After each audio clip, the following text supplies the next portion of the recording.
it is noted that Jerusalem will then fall and the Jews will go off into Babylonian captivity. They will meet while in Babylonian captivity those that have already gone off into Assyrian captivity, because the Assyrian territory is taken over by the Babylonians. And this all gets a little bit muddled up, especially if you remember that maybe history was not your most favorite study when you were in school.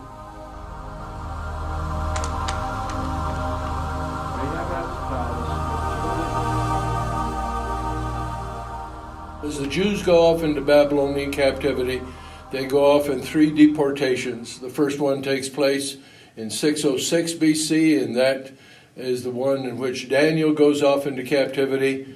And then we have the 597 BC, and that's the one that Ezekiel goes off, and Ezekiel then is found by the river Chebar, and while he's there by the river Chebar, he's noting all of those things that are happening back in Jerusalem.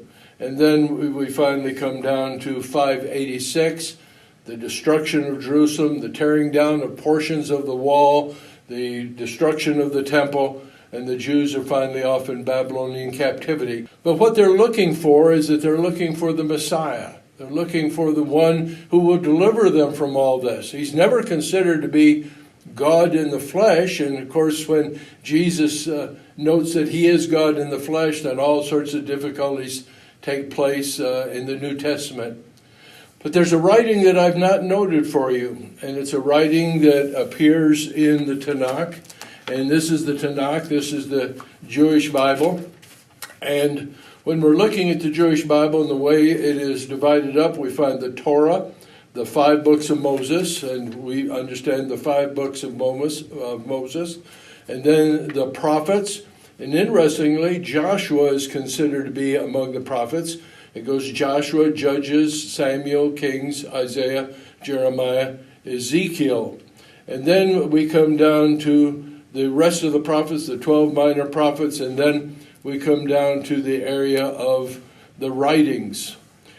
What we're looking at is that we're looking at Isaiah. And Isaiah is the one who is found in the writings of the prophets. Isaiah is prophesying somewhere around the 739 to 690 BC.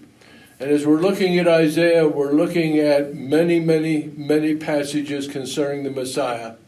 So as the Jews go off into Babylonian captivity, they carry a number of their writings with them. And the writings that they will rely upon while they're in captivity, and they'll get all that mixed up with oral tradition, and that will cause all sorts of difficulties.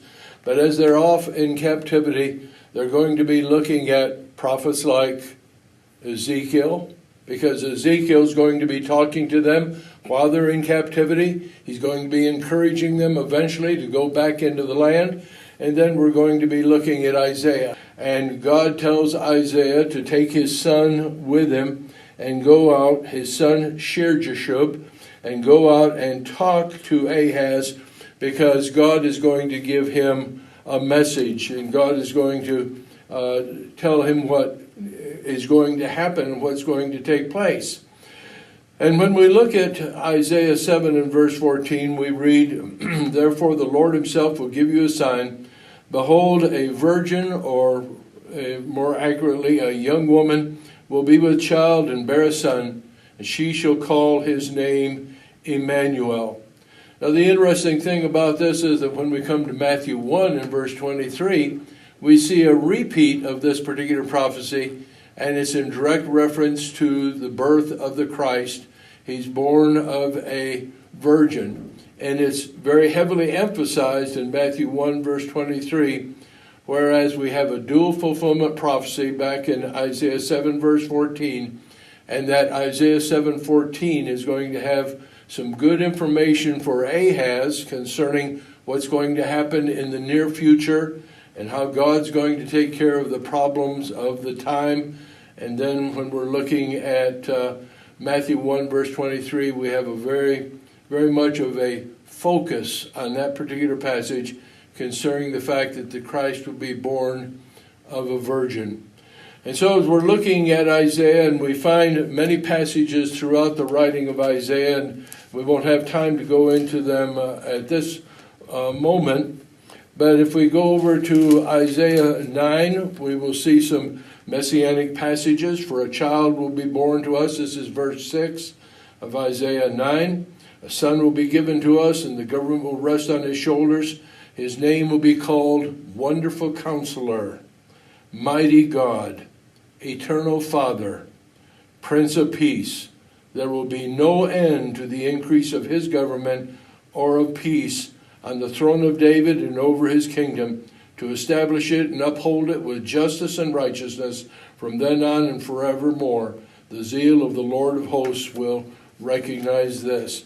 And so there'll be many passages throughout the writing of Isaiah, but the problem is there'll be so many passages that will look like the Messiah, but will actually not be of the Messiah, that by the time Jesus comes along, the Jews will have a completely different picture in their minds of who the Messiah will be and what he would do.